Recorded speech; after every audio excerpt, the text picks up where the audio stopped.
월요일날 세계 선교위원회가 이렇게 좀 모였었어요. 예. 급하게 모였어요. 왜 모였냐 그러면 우리는 그 어려움은 없잖아요. 필리핀에서는 이제 통행도 자유롭지 못하고, 그래서 이렇게 갇혀 지내다 보니까 사람들이 먹을 게 없는 거예요. 그러니까 뭐 정부에 기댈 수도 없고, 선교사님 교회로 사람들이 쌀을 달라고 몰려드는 거예요. 그래서 그 뭐 쌀을 많이 달라는 것도 아니고 그 5kg 쌀을 받아가면서 너무너무 만족해하는. 그때 이석기 장로님 그때 같이 가셨었죠? 필리핀?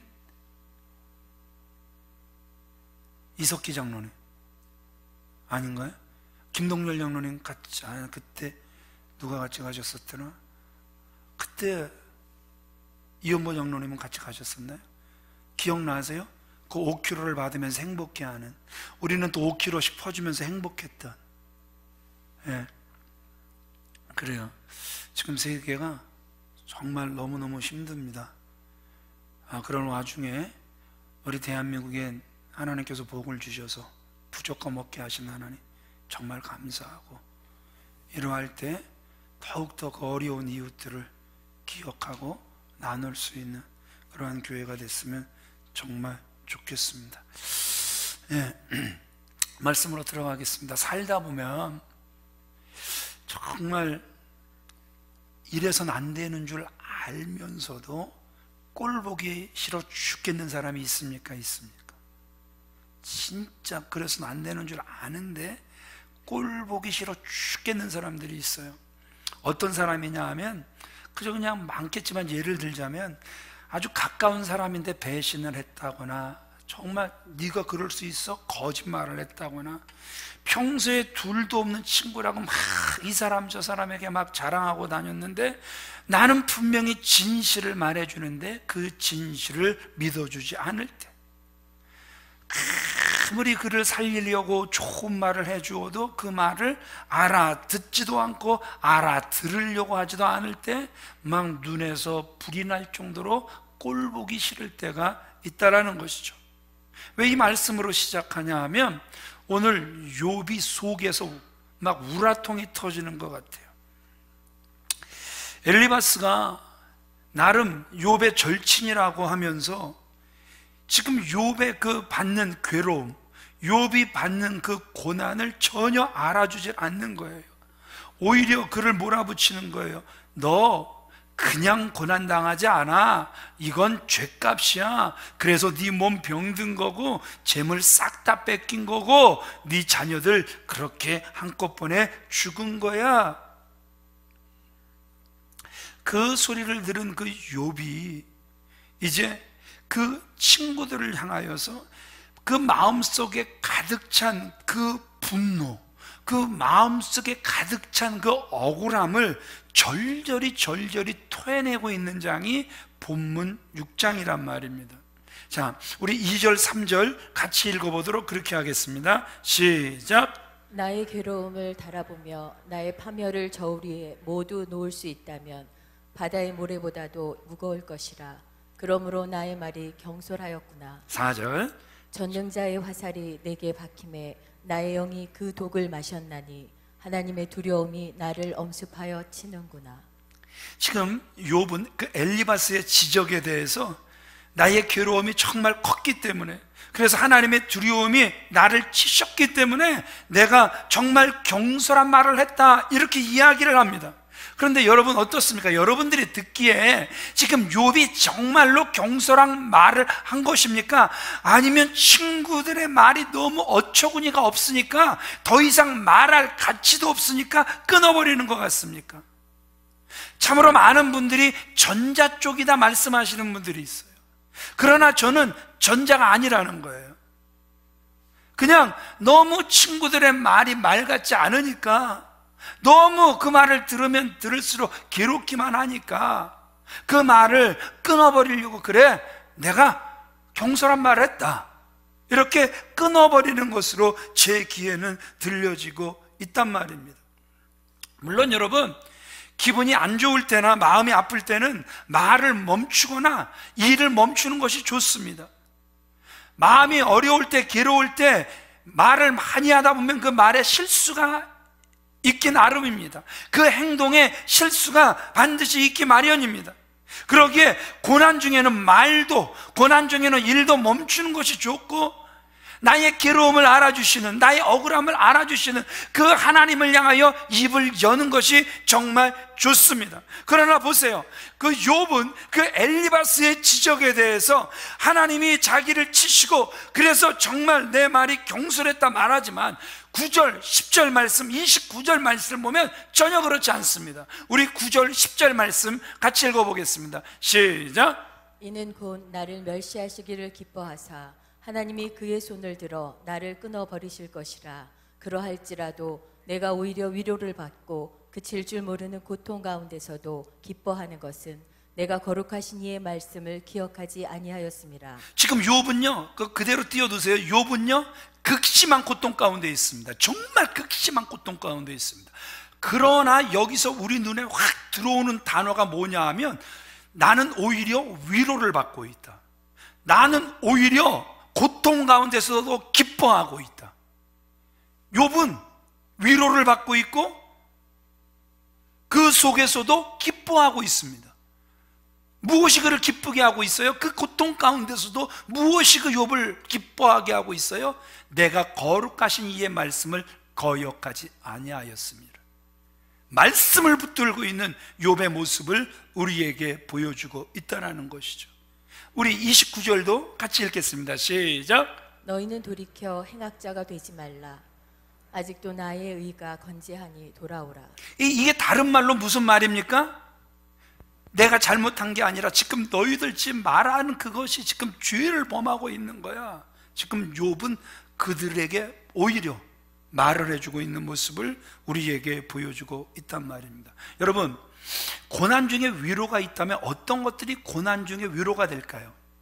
고난 중에 계셨던 분들은 또 이해가 되는 그러한 부분들이 분명히 있을 거란 말입니다. 여러분들이 고난당할 때 무엇이 여러분들에게 위로가 됐습니까? 돈 문제인데 돈이 싹 날아간 것 같은데 그래도 아직 통장에 좀 돈이 남아있을 때, 그래도 남편이 하지 말라고 그랬는데 기필코 해서 그래도 허름한 건물이지만 건물이라도 하나가 남아있을 때 그것으로 인하여 위로받는 모습들을 보게 됩니다. 또 어떤 분들은 건강 문제로 인하여서 고난을 당할 때 그래도 그 어디 한 부분은 연약하지만 그래도 남아있는 그 다른 부분의 건강 때문에 위로를 받는 그러한 분들도 있을 거란 말입니다. 아직도 자녀들이 열심히 자기의 맡은 바 위치에서 일을 해주고 있기 때문에 위로받는 분도 있고, 남편이, 아내가 아직도 그래도 열심히 살아가려고 하기에 그 모습으로 인하여 위로받는 그러한 분들도 있을 거란 말입니다. 그런데 여기서 보세요. 우리가 고난 중에 정말 위로가 돼야 하는 중요한 것이 뭐라고 지금 욥은 말씀하고 있는 거예요? 우리 다시 한번 10절 말씀을 읽어보도록 그렇게 하겠습니다. 시작. 그러할지라도 내가 오히려 위로를 받고 그칠 줄 모르는 고통 가운데서도 기뻐하는 것은 내가 거룩하신 이의 말씀을 거역하지 아니하였음이라. 예, 욥이 고난 중에도 힘을 잃지 않을 수 있었던 것은 그가 과거에도 주의 말씀을 붙들었고 지금도 그는 흔들림 없이 그 극심한 고난 중에 변함없이 그는 지금도 무엇을 붙들고 있다? 말씀을 붙들고 있다 말씀하고 있단 말입니다. 하나님께서 사랑하시는 귀한 믿음의 성도님들, 고난이 무엇입니까? 땅의 소망이 깨지는 것이 고난입니다. 육체의 힘과 동각 관계들이 깨지는 것이 고난입니다. 그리고 만약 육체적 건강이 깨지는 것이라면 그는 이 땅의 삶을 마치게 되고 그 이후에는 바로 어디로 가게 되는 것입니까? 우리가 소망하던 하늘나라로 옮겨가게 되는 거란 말입니다.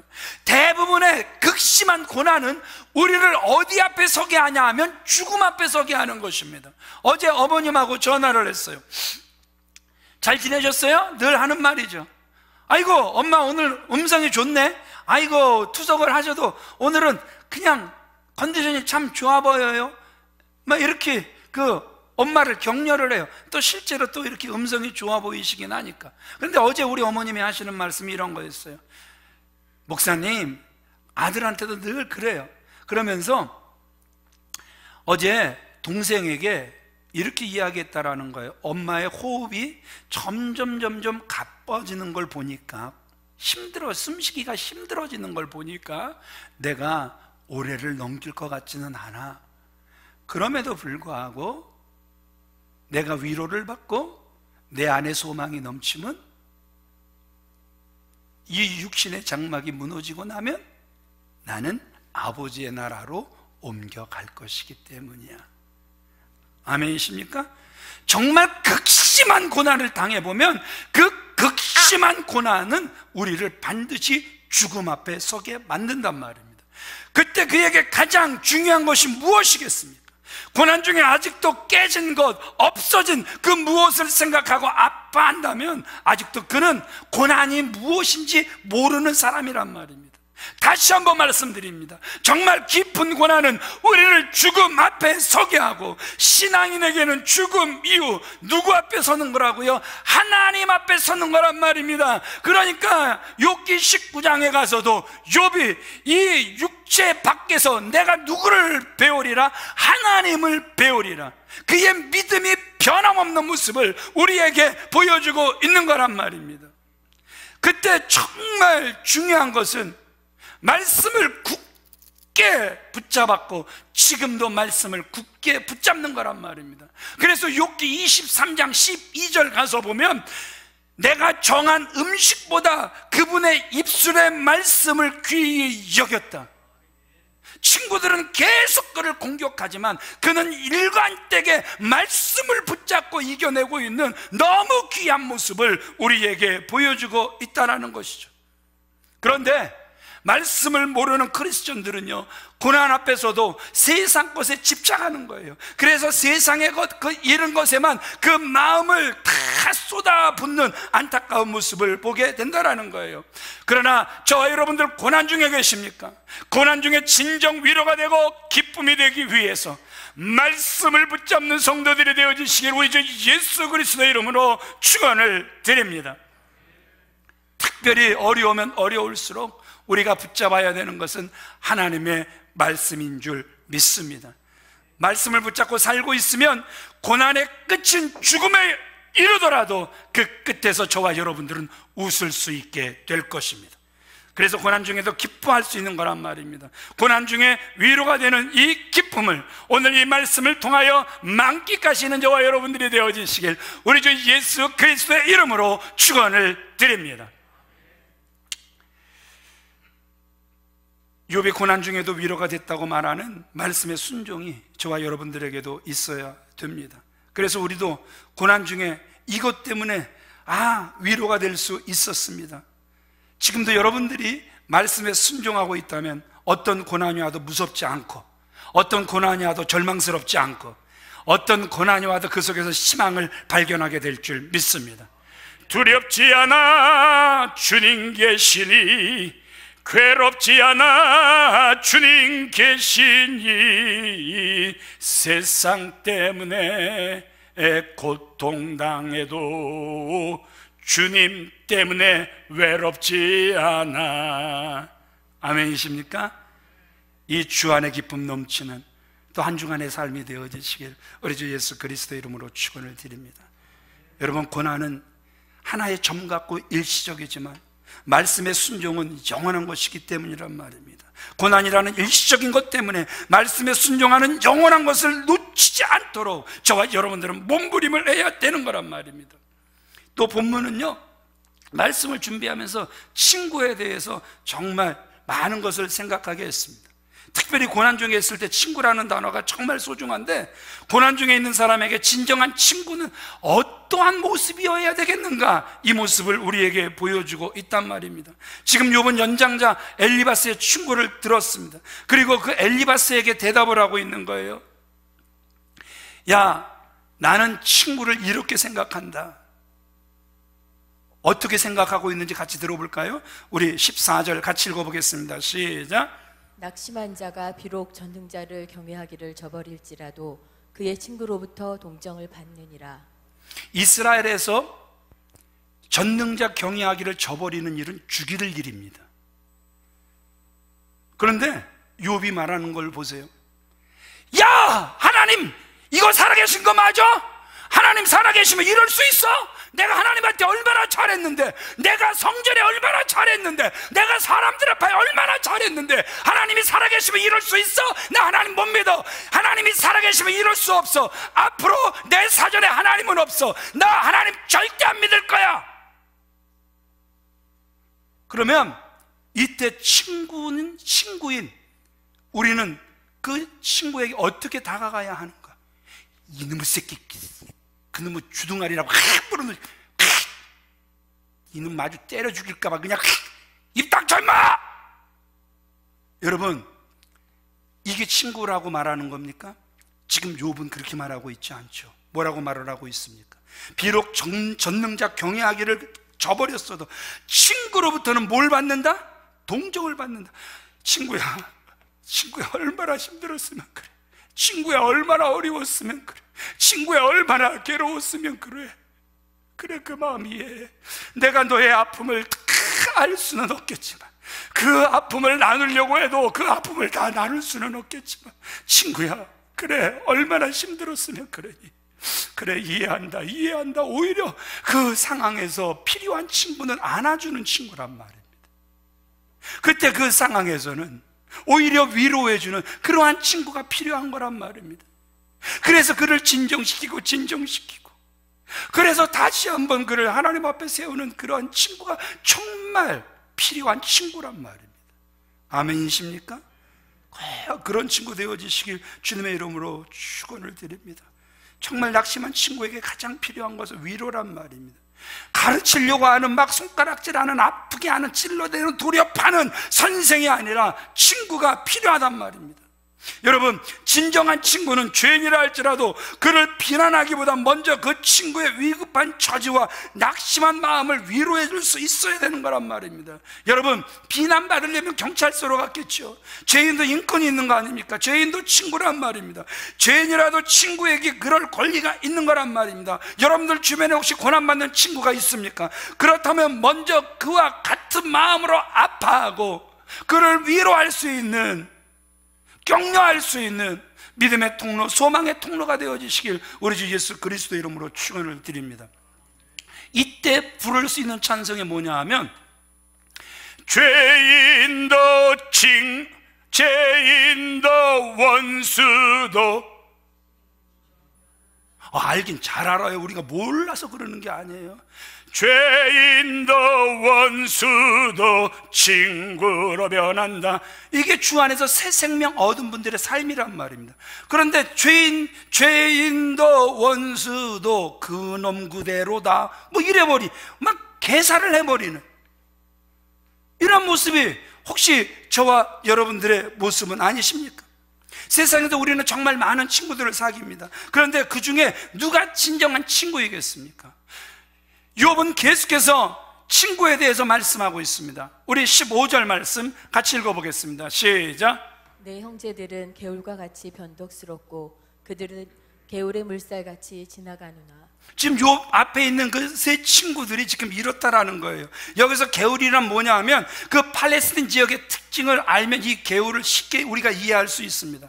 이 와디라는 게 있습니다. 팔레스틴 지역은 우기가 있고 건기가 아주 뚜렷합니다. 그런데 우기 때만 생겨나는 강, 이것을 와디 이렇게 이야기를 합니다. 여러분, 우기 때는요 뭐가 많아서 탈이죠?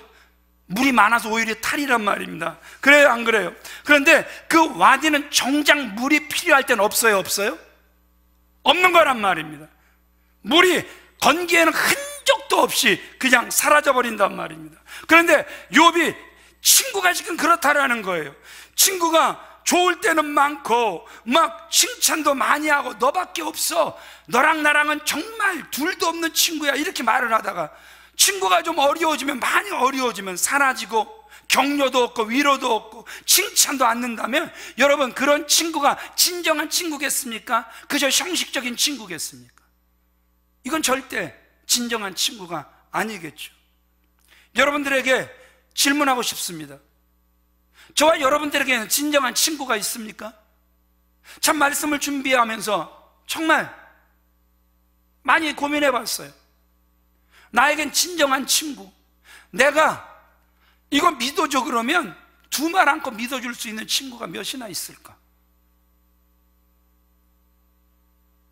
한 10이나 될까? 근데 자신이 없더라고요. 한 5이나 될까? 한번 그 한쪽에 그래도 있을 것 같아요. 여러분, 또 질문하고 싶어요. 우리는 다른 이들의 진정한 친구가 되셨습니까? 학교 공동체, 교회 공동체 안에서 여러분들은 정말 진정한 친구가 있고 진정한 친구가 되어 주셨습니까? 여러분, 이런 친구가 있죠? 이런 찬양이 있죠? 위에 계신 나의 친구, 그 친구는 늘 가까이 계시도다. 여러분, 위에 계신 나의 친구, 우리는 친구가 있어요. 아멘이 안 나오시네요. 느끼지를 못하시는군요. 우리는 위에 계신 그분을 친구다 이렇게 이야기를 한단 말입니다. 그래서 우리가 신앙생활 제대로 하시는 분들은 친구가 있어요. 위에 계신 나의 친구. 그런데 문제는 뭐냐 하면 좀 소극적이고 좀 상처가 많은 분들은 위에 계신 나의 친구 주님밖에 없습니다. 세상은 날 몰라줘도 괜찮습니다. 어차피 세상은 나와 관계없습니다. 나에겐 주님만 계시면 됩니다. 여러분, 주님이 기뻐하는 고백일까요? 먼저 우리가 정말 주님과 친구가 됐다면 그 주님은 우리에게 친구야, 너도 가서 나처럼 친구가 되죠. 외로운 사람에게, 괴로운 사람에게, 소외된 사람에게 너도 친구가 돼주지 않으련? 이게 주님의 마음일 거란 말입니다. 우리가 정말 주님의 말씀을 안다면 난 주님과만 친구하고 세상하고는 친구 안 할래요, 이렇게 말하지 못할 거란 말입니다. 하나님께서 사랑하시는 귀한 믿음의 성도님들, 정말 우리도 주님을 꼭 닮으셔서 소외된 이웃의 친구가 되어줄 수 있는 저와 여러분들이 되어지시길 주님의 이름으로 축원을 드립니다. 22절, 23절 말씀을 보면 진정한 친구가 되지 못한 그 욥의 친구들에게 욥이 섭섭함을 토해내고 있어요. 우리 22절, 23절 말씀 같이 읽어보겠습니다. 시작. 내가 언제 너희에게 나를 공급하라 하더냐? 언제 나를 위하여 너희 제물로 예물을 달라더냐? 내가 언제 말하기를 대적의 손에서 나를 후원하라 하더냐? 포악한 자의 손에서 나를 구속하라 하더냐? 이게 지금 무슨 말이죠? 욥이 친구들에게 뭐라고 말을 하고 있는 거예요? 야, 내가 너희들에게 뭐 요구한 거이니? 아무것도 없잖아. 이거 내놔라, 저거 내놔라. 내가 너희들한테 말한 적 한 번도 없다. 너희들에게 좀 재산을 좀 떼어달라고, 그래서 내 목숨을 좀 살려달라고 내가 이렇게 너희들에게 부탁하든, 원수나 폭군의 손에서 건져달라고 내가 너희들에게 구원 요청을 하든, 어느 하나라도 내가 너희들에게 신세진 게 아무것도 없는데 너희들은 나를 함부로 신문하고 너희들 나를 너무 쉽게 판단하고 나 정말 너무 섭섭하고 나 너무 그 일로 인하여 내 속에 분노가 치밀어 오르고 있다. 지금 욥은 이렇게 말을 하고 있는 거예요. 여기서 여러분, 욥의 분노가 깨달아지지 않으면 결론에서 여러분들에게 와닿지 않을 거예요. 지금 욥은 마음속에 막 분노가 일어나고 있는 겁니까? 저런 것들을 친구로 뒀다니. 우리 24절 보면은요, 욥이 이렇게 이야기를 합니다. 나의 허물을 깨닫게 좀 해라. 진짜 나에게 허물이 있다면 내 허물을 좀 깨닫게 해줘라. 욥이 이렇게 이야기를 하고 있습니다. 25절에 가서는 욥이 옳은 말이 어찌 그리 고통스러운 거, 너희들 하는 게 다 옳은 말 같은데 나에게는 다 그 옳은 말이 고통스럽게만 들리고 있다 말을 하고 있단 말입니다. 26절에 가서 너희들은 남을 꾸짖을 생각만 하니 실망한 자의 말은 바람에 싹 다 날아간다. 너희들 내 귀에 너희들 말 하나도 들어오지 않는다. 지금 이렇게 욥이 이야기를 하고 있단 말입니다. 하나님께서 사랑하시는 귀한 믿음의 성도님들, 욥이요 얼마나 그 속에 분노가 꽉 찼는지 폭탄 같은 선언을 합니다. 폭탄 같은 선언. 난 너희들 그렇게 안 봤는데 너희들 수준은 이거밖에 안 돼. 27절을 같이 읽어보겠습니다. 시작. 너희는 구하라도 제비를 뽑아 노예로 넘기고 이익을 챙길 일이라면 친구라도 서슴지 않고 팔아넘길 자들이다. 구하라도 너희들은 제비 뽑아서 뭐 하는 거예요? 노예 상인에게 팔아넘길 놈들이다. 너희들에게 무슨 이권만 있으면 친구라도 너희들은 팔아먹을 놈들이다. 지금 동방의 의인 욥의 입에서 이런 말이 나올 정도면 분노가 느껴지십니까? 느껴져야 돼요. 제발 느끼시길 바랍니다. 막 느끼셔야 돼요. 지금 안 느껴지면 결론에 가서 아무 은혜가 안 돼요. 느껴주시길 바랍니다. 분노가 일어나시길 바랍니다. 어떻게 친구놈들이 저 따위야, 저런 놈들하고 저런 놈들이 내 주변에 한 놈도 없다라는 게 나는 감사해. 막 여러분들 막 지금 분노를 느끼시기를 바랍니다. 느껴져야 돼요. 예. 여러분, 친구란 정말 적합해야 친구가 되는 거잖아요. 친구란 정말 그 사람을 진정 잘 아는 사람이어야 친구란 말입니다. 잘 알기에 그 사람에게 가장 적합한 말을 해줄 수 있는 거란 말입니다.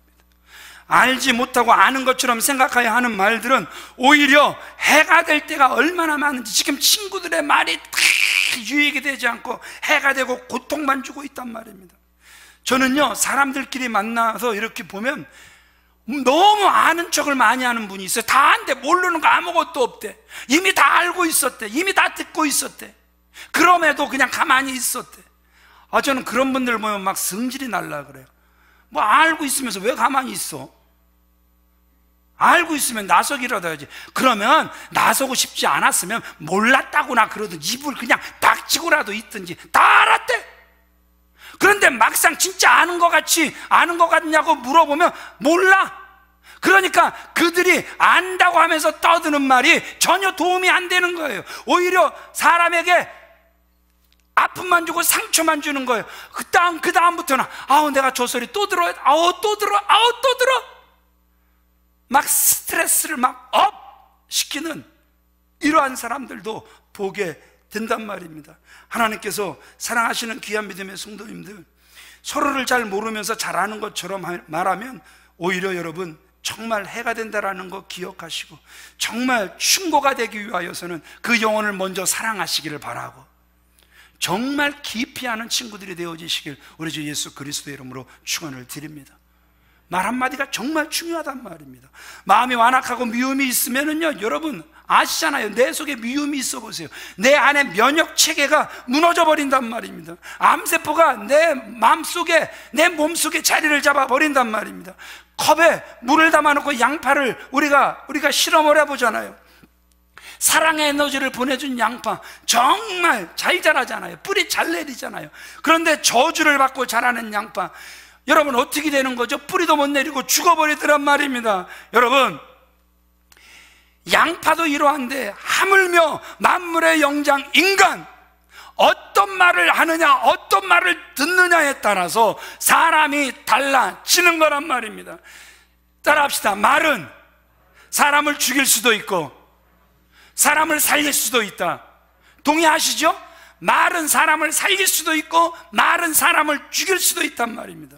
내가 상대방의 고통을 모르면서 아는 척 함부로 하지 말라는 거예요. 말은 정말 무섭기 때문에 우리 야고보서 3장 2절 말씀 같이 읽어보겠습니다. 시작. 만일 말에 실수가 없는 자라면 곧 온전한 사람이라 능히 온 몸도 굴레 씌우리라.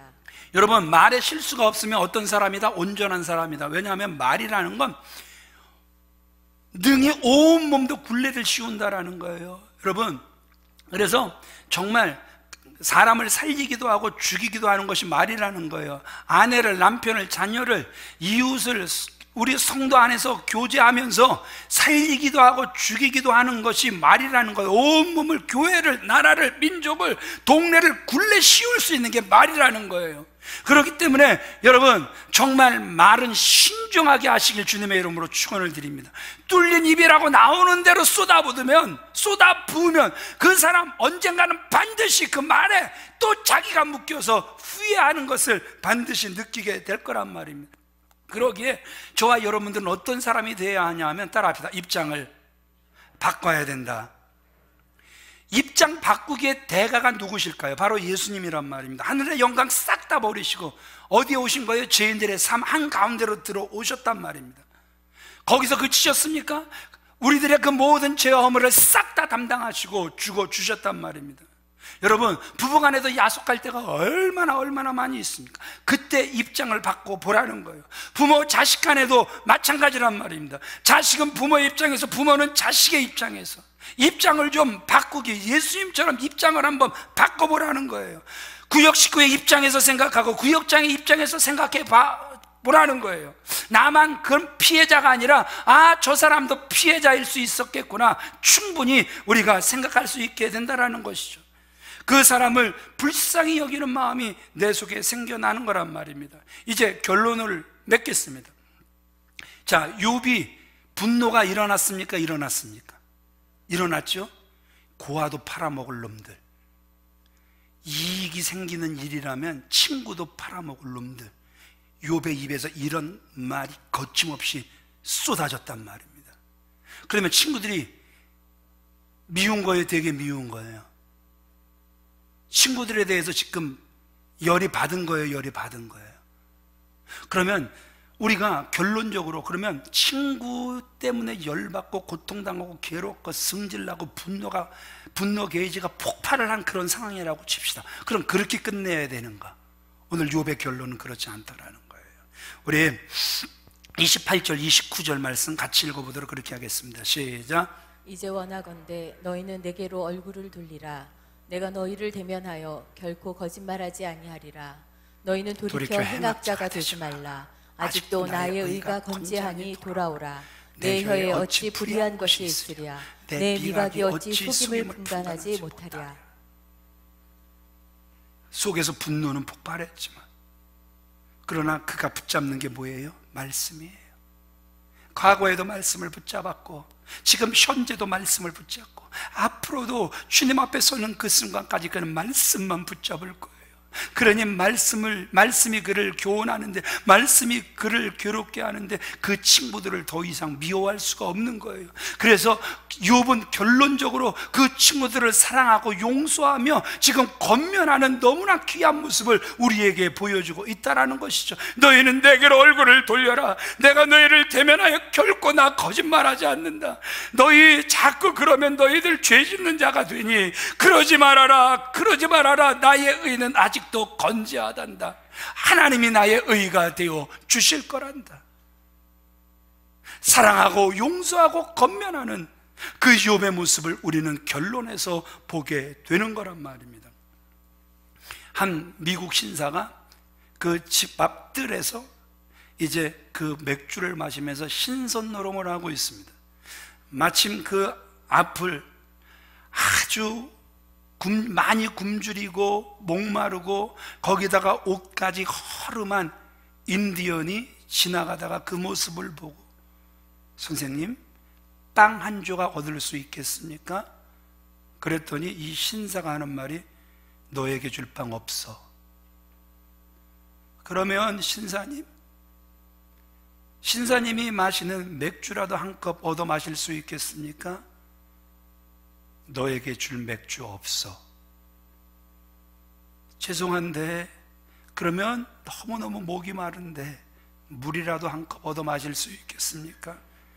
너 같은 인디언에게 줄 물 없어. 그 인디언이 그 충격적인 소리를 듣고 슬픈 모습으로 이제 지나가 버렸습니다. 얼마 후에 그 신사가 사냥을 하기 위해서 그 사냥개와 함께 깊은 산속으로 들어갑니다. 그런데 어느 순간 흥분을 했는지 아니면 개가 흥분을 했는지 개가 도망을 가버립니다. 개를 놓치는 순간 이 신사는 방향 감각을 잃어버렸습니다. 어찌할 바를 몰라 이제 막 방황하는 거예요. 여러분, 길을 잃어보셨습니까? 제가 초등학교 때 길을 잃어봤어요. 우리 어렸을 때는 학교 바닥을 저희가 걸레로 닦았잖아요, 장로님. 뭘로 닦았죠? 강을 내려고 초로 문지르거나 그 다음에 좀 돈이 있으면 집에서 콩기름 갖다가 바르거나, 그것도 없는 사람들은 또 뭘 썼죠? 뭘 갈아서 강을 냈잖아요. 곱돌. 기억나시죠, 장로님? 곱돌. 그날따라 친구들이 좀 어디 가면 곱돌을 많이 주술 수 있대요. 이거 그 말을 듣고 곱돌을 주스러 이제 친구들을 따라 모르는 길을 갔어요. 그런데 어떻게 하다 보니까 친구들을 다 놓쳤고 길을 잃었어요. 진짜 하늘이 노래졌어요. 막 이리저리 방황하는데 어디로 가야 할지 정말 모르겠어요. 이거 큰일 났구나. 어렸을 때 마음이 막 불안해지기 시작하는데, 해는 조금씩 떨어지기 시작하고 마음이 불안해지는데, 그냥 그 자리에서 멈춰서 어쩔 바를 몰라 막 당황해하고 있는데, 그때 마침 하나님께서 천사를 보내주셨는데, 주간종 장로님 아버님 주용한 장로님이 그 앞을 지나가신 거예요. 아니 정아 여기 왜 이렇게 아이고 길을 잃어버렸구나. 얼마나 힘들었니, 얼마나 고생했니. 그 장로님이요, 저를 막 있는 대로 위로해 주시고, 아이고 멀리 왔네, 여기서 버스 타고 두정거장 가서 내리면 돼. 그러니까 내가 버스비 내줄게. 얼마나 놀랬니. 배는 안 고프니? 빵도 하나 사주셔서 그 빵을 얼마나 맛있게 먹고, 그 버스를 타고 빈센트 병원 앞에서 내려서 교회까지 걸어왔던 그 일이 있거든요. 여러분, 그런데 산속에서 그가 길을 잃은 거예요. 얼마나 당황했겠습니까? 얼마나 방황했겠습니까? 이제 점점 배는 고파지고 목이 말라 죽을 지경까지 이르렀는데, 마침 그 앞을 인디언이 지나가고 있는 거예요. 나 좀 살려주세요. 그랬더니 그 인디언이 거절하지 않고 그 신사를 데려다가 정말 후하게 대접을 했어요. 그래서 이제 잔뜩 먹고 좀 쉬고 나니까 눈이 뜨이고 보니까 그 인디언이 누구냐 하면 자기가 문점 박대했던 그 인디언이었던 거예요. 인디언도 그 신사를 알고 있었던 거예요. 인디언 신사에게 이렇게 말을 합니다. 당신이 얼마 전 나에게 한 것처럼 내가 당신을 대했다면 당신은 지금 산중에서 죽었을 것입니다. 그러나 사랑은 원수를 원수로 갚는 것이 아니라 사랑으로 갚는 것입니다. 정말 사랑은, 그 인디언의 말은 그 신사를 감동시키며 감복하게 했단 말입니다. 말씀을 마치겠습니다. 억울함을 당해 혹시 분노 중에 계신 분들이 있습니까? 내 이놈의 새끼 두 번 다시는 안 봐. 내 이놈의 부모, 내 이놈의 자식, 내 이놈의 사촌, 내 이놈의 친구 두 번 다시는 안 봐. 분노 중에 혹시 계시는 분들이 있습니까? 내가 살기 위해서 우리는 용서할 수 있어야 합니다. 감사할 때는 에너지가 창의적이고 행복한 곳으로 가지만, 용서하지 않으면 미워하고 죽이는 쪽으로, 내 몸을 죽이는 쪽으로 에너지가 가는 거란 말입니다. 예수님이 제자들에게 최후로 주신 것은 몸이었습니다. 예수님이 최후에 그들에게 주신 것은 생명이었단 말입니다. 우리는 그런 사랑의 에너지를 받았단 말입니다. 내가 살기 위해서라도 용서하시는 분들이 되어지시길 우리 주 예수 그리스도 이름으로 축원을 드립니다. 용서받지 못할 우리가 용서받았기에 우리는 다른 사람을 용서할 수 있고 용서해야 될 줄 믿습니다.